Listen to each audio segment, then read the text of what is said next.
Duha ka talatapan sa Bacolod City Police Office gin-lockdown matapos nagpositibo ang isa ka pulis. Pasyente ginapatihan na ang virus sa may purok Mahimulaton, Barangay Banago, kundi ini ginassign. Yaring balita ang aton gintutukan.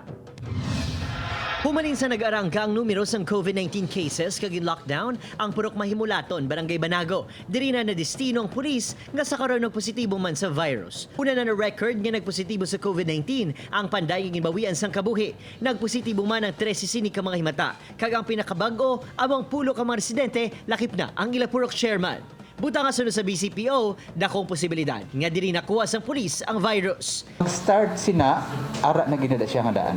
May ara kita ginapamtang dira nga mga border control checkpoints sa gihapon niya sa ato niya sa Banago. Sa nalisa nga una ang kaso sang BCPO, gin-lockdown ang Administration Office kag Mobile Patrol Unit Office ginahamtang sa compound sang BCPO headquarters. Kapin 50 ka mga BCPO personnel nga ginakabig close contact sang pasyente ang gin-swab test. Pagklaro sang BCPO, wala na-expose sa pasyente ang tagpamuno sang BCPO nga si Colonel Henry Biñas ganing wala ini gin-swab. Ang ginahambal na ilang report nga naka-direct contact pero wala ina sa may natabo.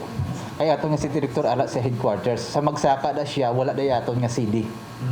Ang nakatuan lang opisina dira, ang duwa nato niya ka opisina sa admin building naton at the same time ang aton nga mobile patrol unit. Suno pa kay Pico, in kaso magdamong positive cases, handa ang quarantine facility sa compound sang BCPO. Opad Kirinod Casillo, Adrian Prietos, 1 Western Visayas.